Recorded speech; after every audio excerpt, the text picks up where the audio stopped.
Hi guys and welcome to my channel. In today's video, I want to discuss and reflect on the conspiracy theories surrounding the infamous serial art fixer that went by the name of Zeefixesart. Z was a menace to the art community last year with their crusade against fatphobia, one fixed artwork at a time. Well, what if Z wasn't who they said they were? Was Zeefixesart really from a marginalized minority, out here wreaking havoc on the art community because of their strong beliefs? Or were they just a troll masquerading as such to rile everyone up? We will go over some theories on who I and others think Zeefixesart could be, while recapping their shenanigans on Twitter.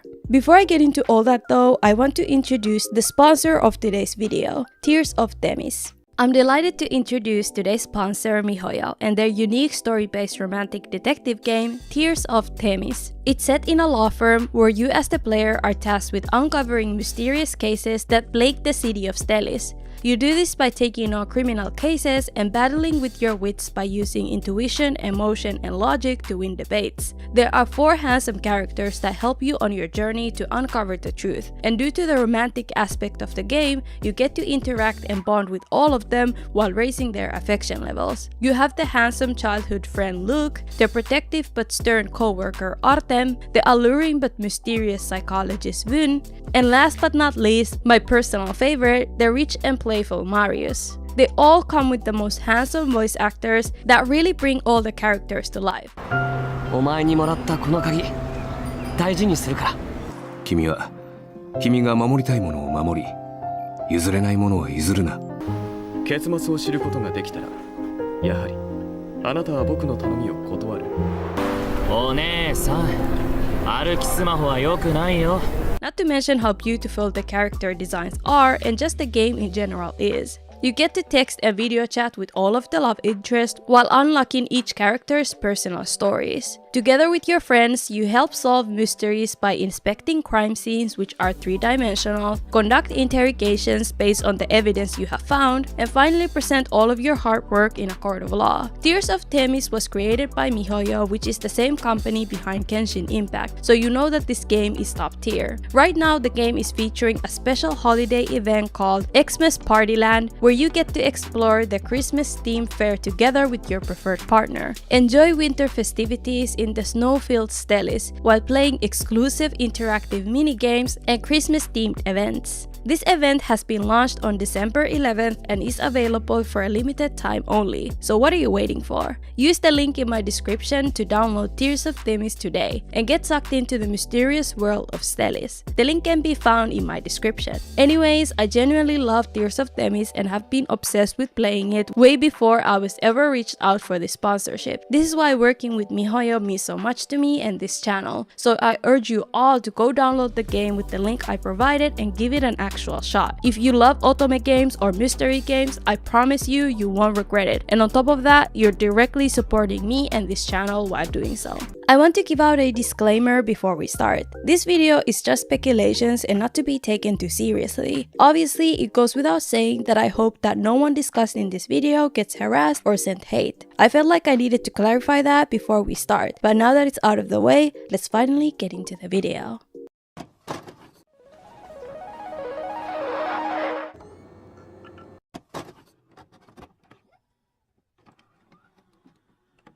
So who actually is Zeefixesart? Well, according to themselves, Zeefixesart went by the name Zina and was a 22-year-old proud LGBTQ+, gender fluid, body positive, plus size, feminist, Muslim artist that crusaded against fatphobia with their art. Z created their Twitter account on June 2020 with the sole purpose of wreaking havoc in the art community by fixing art if they deemed them to be fatphobic or hypersexual. Z's way of fixing art was basically taking a pre-existing character and turning them plus size, brown, freckled, and hairy. If the characters being fixed had bigger chests or were thin, Z would remove their chest entirely and replace them with a thick body without too many curves, due to them believing that big chests sexualize women. They would also add snide remarks on some of their art fixings by either insulting the original character design or the creator of the art. Some examples of their fixins are Usagi-chan, an anime character that caused quite the controversy with their design last year. Multiple characters from My Hero Academia, which is a super popular shonen anime, and characters from other popular shows or games like JoJo's Bizarre Adventure, Love Live, Genshin Impact, or Touhou. They even fixed Miku Hatsune by giving her a headscarf, which otherwise would have been cute had it not been done in bad faith. Z also targeted Creepshow art by fixing an art piece that was a commission, turning it overweight and brown. Z also went on to insult the original art by claiming it was ugly, not taking into account that it was a commission of a real person. This was bizarre since Z usually focuses on fixing art from TV shows or games, but attacking a YouTuber and an individual artist was a first.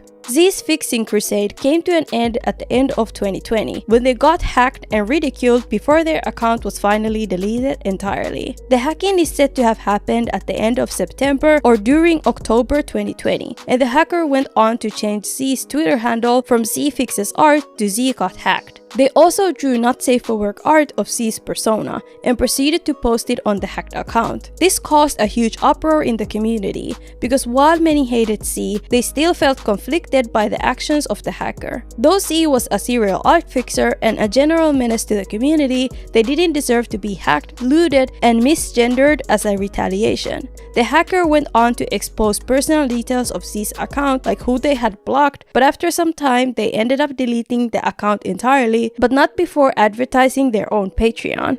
It's actually unclear if Z's account was deleted by the hacker themselves or by Twitter, because I know that the lewd art that the hacker posted was mass reported. Regardless, as a result, Z's account was officially taken down, which finally put an end to their shenanigans. There was talks of Z moving to Facebook or making new accounts on Twitter. However, their presence kind of fizzled out and nothing more was really heard from them.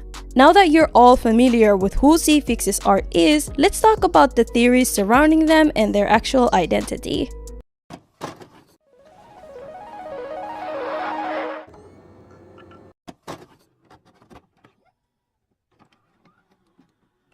There are 3 theories about Z that I'd like to explore in this section of the video. The first theory was simply that Z was who they said they were. A 22-year-old proud, LGBTQ+, gender fluid, body positive, plus size, feminist, Muslim artist who really just cared about being included in her favorite shows and thus took it upon themselves to create that representation, though the way they went about it was really misguided. This was believed by many of the creators who made videos calling Z's behavior out. Unfortunately, we don't really have Z's account with us anymore, but when he was active, they seemed to tweet a lot and interact with other accounts in a believable way, which convinced many that they were a real person. If this theory is right, it would make the situation that much more tragic, because while Z was horrible for fixing others' art, it didn't mean that it was okay to loot theirs. This was a reoccurring thing, where Z would post their latest art fixing and that would prompt an angry group of artists to respond by fixing Z's art back. Most of the time, these fixings would turn Z's brown and plus-size persona into a thin, light-skinned version. In some cases, they would fix Z to be white, skinny, without their headscarf while giving them blonde hair and blue eyes. In more extreme cases, they would just loot Z's persona by drawing them doing not safe for work acts while also drawing them thin with a curvy body.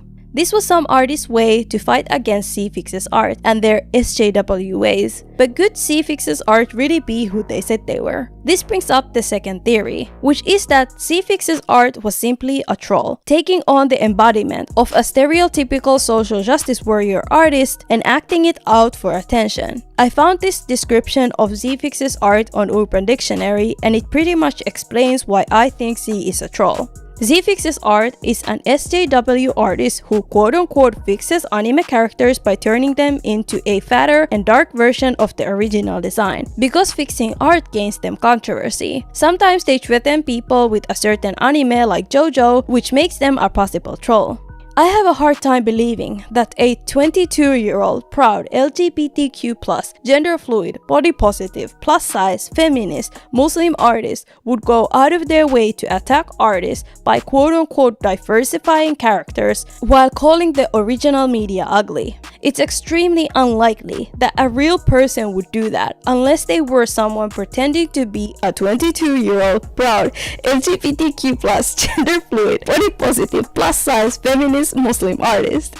I'm laughing because this actually, to me, sounds so ridiculous. Like, nobody that goes by all those titles would do what this person is doing. Like, to me, it's impossible. Like, unless this person is an actual joke, like, they don't exist. I don't think they exist. The very essence of these fixes followed the same pattern of turning characters big, brown, and boobless, while attacking or taunting the fandoms these characters came from. This to me screams bait, and seeing how they completely disappeared at the moment only strengthens my theory.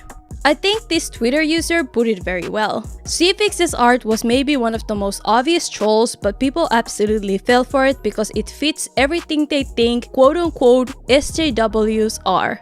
Like, come on, fat Muslim LGBT person who quote-unquote hates fatphobia and quote-unquote fixes very popular anime girls to be larger and dark-skinned. And you know, the only reason they got any attention at all is because a bunch of people pointed to it and went, I can't believe this.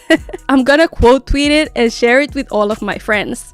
I don't think it's a coincidence that Zeefixesart would always deliberately target big fandoms that are extremely popular and always tag their posts accordingly to make sure that those fixed pieces would be found by those fandoms. Also, if Z truly was a body positive activist, they wouldn't be calling others ugly, like the commission Creepshow art did of a real person.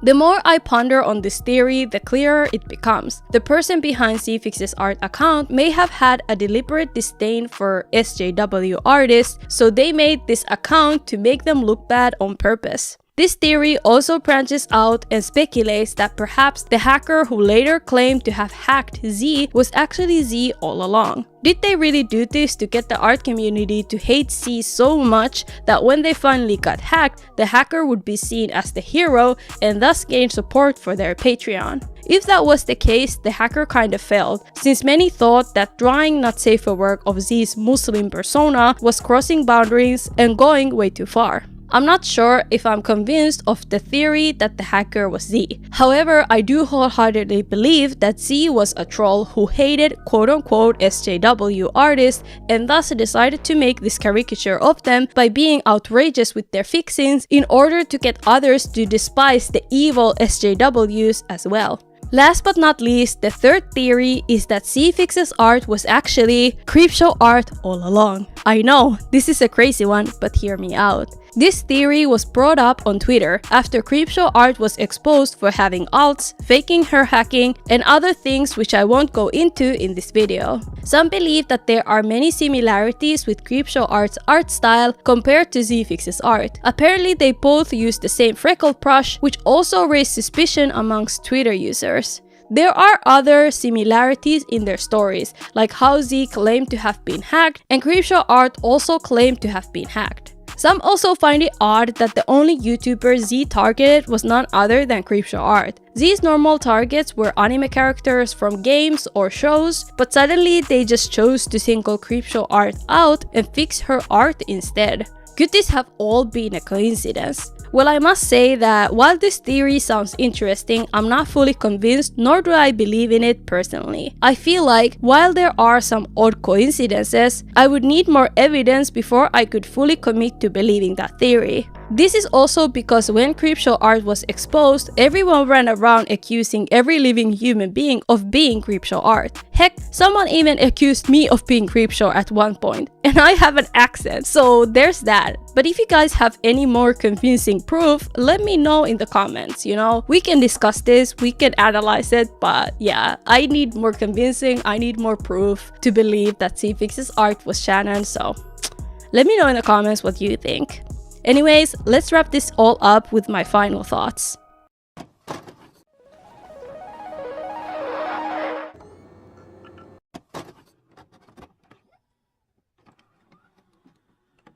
Zeefixesart was a hot topic last year with her outrageous art fixings and generally annoying behaviors, but were they truly who they said they were, or just someone trying to rile everyone up? I would love to hear what you guys think of all this and which theory you believe in the most. I personally think Z was the doing of a troll that likely hated all the groups they claimed Z to have been. I believe they were masquerading as someone quote-unquote diversifying media by turning them big, brown, and hairy, so they could get people to hate big, brown, and hairy characters or SJWs in general. I just can't find it in me to believe that an actual person was behind Z's account, and the fact that they have been quiet ever since their account disappeared only proves to me that they were not a real person to begin with. I honestly believe that Z was more likely to have been a troll than anything else, but that's just me. I'm really curious on what you guys think of this. If you have better theories, I would love to hear them too. For starters, I found this one pretty funny. Zomboye said, Z is not real. They were a social experiment created by Howard University. The data that was collected is still being processed. Yeah, literally that. I believe in that. I feel like that's more realistic than Z being a real person, but you know, let me know what you guys think. I want to thank my lovely patrons and channel members for supporting my content. Thank you to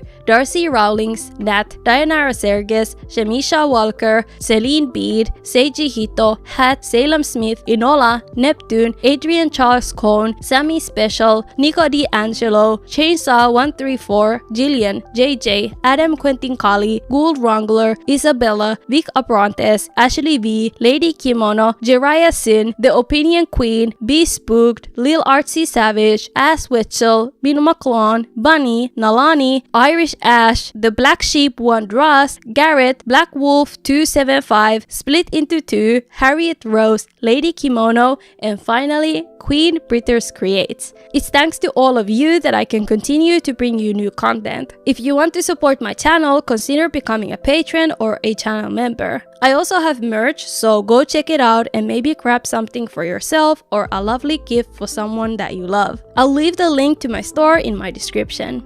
If Z really was who they say they were, did they deserve what happened to them in the end? What about the different theories? Which one do you think is most likely to be true and why? If you have new theories, let me know those in the comments as well. Bye!